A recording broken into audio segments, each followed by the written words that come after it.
Every ChatGPT query costs roughly 10 times more than a Google search, and yet the price keeps dropping. GPT 3.5 API costs fell over 80% between 2023 and 2024. So your instinct is probably give it a decade and AI inference will cost pennies, like a gigabyte of storage did. That instinct is structurally wrong for reasons that have nothing to do with business strategy and everything to do with physics and mathematics. The first crack is called the attention tax. ChatGPT runs on a transformer architecture and self-attention scales quadratically with context length. Not with your prompt, but with the square of it. Send a 1,000 token message, 1 million attention pairs. Send 2,000 tokens, 4 million. Double the input, quadruple the cost. GPT-3 launched with a 4,000 token context window. GPT-4 Turbo supports 128,000 tokens, a 32x length increase that triggers roughly 1,000 times more attention computation. Hardware improvements have partially offset this, but only partially. This is why per-token price cuts slowed even after OpenAI swapped A100 GPUs for H100s. No chip upgrade fixes a quadratic curve. The second crack is in the hardware itself. Think of a Formula One engine connected to a garden hose. During inference, the GPU must stream the entire model's weights from memory to its cores for every single token it generates. A 70 billion parameter model requires roughly 140 gigabytes of RAM, and every output word triggers a full read of those weights. The GPU is memory bound, not compute bound. NVIDIA's H100 improved raw compute about 3 times over the A100, but high bandwidth memory improved only 1.6 times. The gap between engine and hose got wider. High bandwidth memory is physically expensive to produce and scales slowly. Microsoft understood this well enough to commit roughly $50 billion to AI infrastructure in fiscal year 2025 alone, not the behavior of a company expecting cheap compute soon.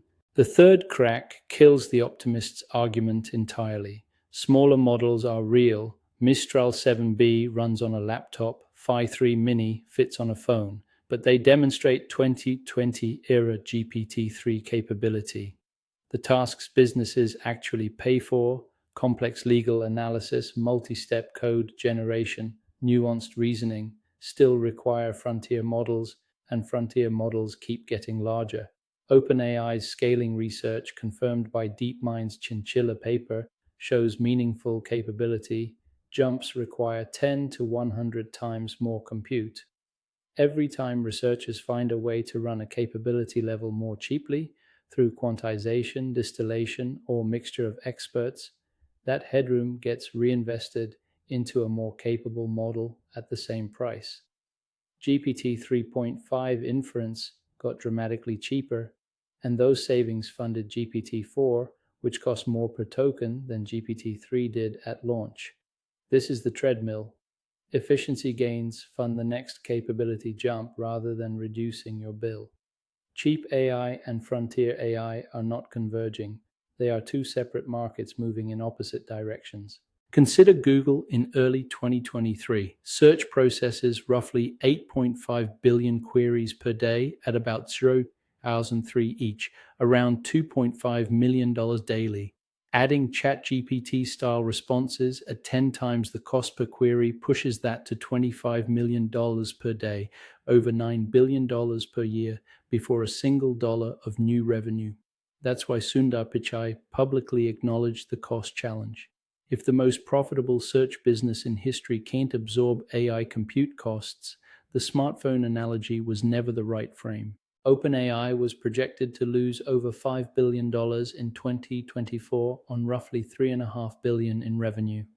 ChatGPT's free tier is venture capital in disguise, subsidized by Microsoft's $13 billion investment, priced below cost to capture market share, exactly like Uber burning billions on cheap rides.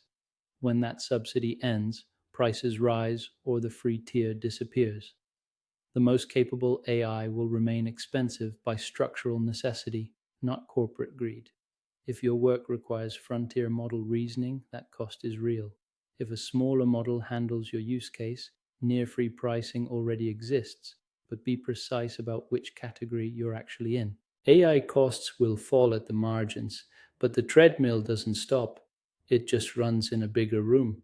AI is not on a slide toward free, it's on a treadmill where efficiency gains fund the next capability jump. The companies betting $50 billion on infrastructure clearly believe the same thing. Subscribe. We cover the economics behind technology that actually matters.